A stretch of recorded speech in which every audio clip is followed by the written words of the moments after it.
Donald Trump has surrounded himself with dubious connections to Vladimir Putin's Russia. That includes his campaign manager Paul Manafort, who led Kremlin candidate Viktor Yanukovych to power in Ukraine and ensured Russian influence in Eastern Europe. Yanukovych, who's currently in exile in Russia, set off Ukraine's Maidan Revolution when his crackdown killed 100 protesters in Kiev. His advisor is now Trump's advisor. U.S. authorities, as part of their investigation into Paul Manafort's overseas banking activities, received information in the last few months from authorities in Cyprus, in the Mediterranean. Those activities were part of a request for this ongoing investigation that U.S. Treasury Department officials had. Now, as part of our reporting, we found out that Manafort's activities in Cyprus go back farther than just a few months. In fact, in 2009, we know that there was $1 million bank transaction from a bank in Cyprus, from a company that has little details, really only traces back on paper to the lawyer who registered it. He received that bank transaction, and these are the sorts of types of bank activity that I think investigators might be looking into. Our reporting follows a larger look at Manafort into his activities in Europe, in Eastern Europe, and in Russia. This example is another point that underscores how global his ties are, especially with $1 million payment that we are aware of, possibly more money coming from countries like Cyprus and into his bank account. U.S. authorities might be looking in to see how broad this goes, but right now they appear to be limited to these transactions in Cyprus. This investigation into Manafort follows a broader look at Donald Trump's former campaign chairman, who left the campaign last summer. He stepped down after the AP reported certain connections and certain lobbying he did on behalf of pro-Russian interests in the Ukraine. At the time that he was the campaign chairman, that was the ramp-up before some major period in President Trump's candidacy, then candidate Trump, leading right into the Republican convention. It was Manafort. Paul Manafort. Paul Manafort. Long before he was President Trump's campaign chairman, Paul Manafort was paid millions by a Russian billionaire with close ties to Vladimir Putin. According to one report, secretly promising to greatly benefit the Putin government by influencing politics and media coverage. Now NBC News has learned that U.S. Treasury officials are following the money trail Manafort left behind.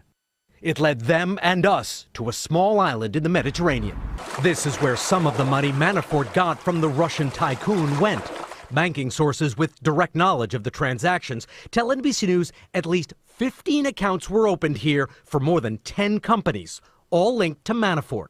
The sources say that in one case, $1 million landed in one of these accounts and left it on the same day. Movements of large amounts of money very quickly in and out of account is very similar to what money launderers do.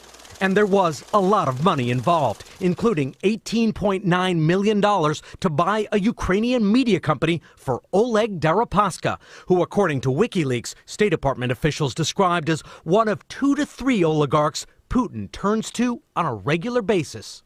Documents from a legal action show that some of that money from Deripaska went to a Manafort-linked company in Cyprus. Today, Deripaska took out an ad in national newspapers denying the Associated Press report that he hired Manafort to help the Putin government, calling it fake news. But eventually, even in Cyprus, Manafort's accounts raised suspicions. In 2012, the internal auditing system at Laiki Bank flagged some of the accounts for possible money laundering, according to the banking sources, who also said that when the bank asked for more information, Manafort chose to close the accounts without answering the questions. Basically due to the fact that in 2004, on the insistence of Greece, Cyprus, this tiny island with 860,000 Greek Cypriots, was admitted to the EU, the European Union.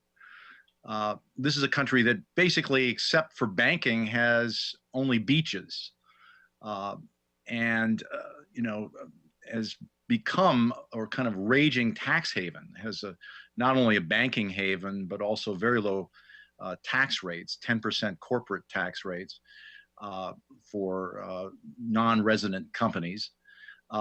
And it also has notoriously loose controls on money laundering. So it was really like, the place to be if you had dodgy business you wanted to be in the EU. Apparently they were reporting that maybe a third to half of the deposits in the Cypriot banks were Russian oligarchs, Russian billionaire money. Yeah, well, German intelligence, BND, did a report, just kind of oddly enough turned up last year in December, about the time that Cyprus was asking for aid from the EU.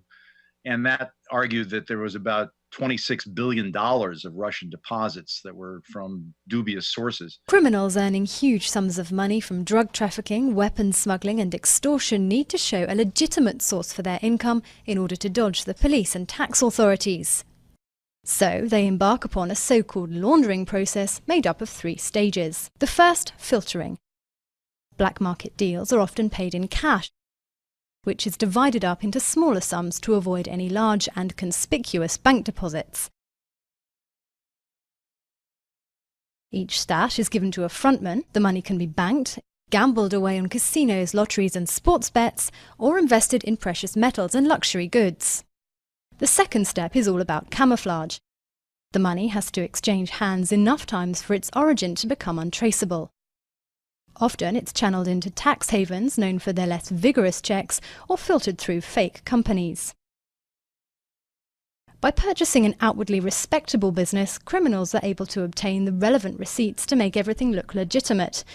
Casinos, hotels, restaurants and nightclubs are popular choices as they generate high levels of cash flow. The final step involves putting the money into mainstream circulation by investing in the luxury property market, making financial investments or buying art. The extent of money laundering on today's global economy is hard to assess, but the International Monetary Fund estimates between 2 and 5% of world GDP is linked to black market activity.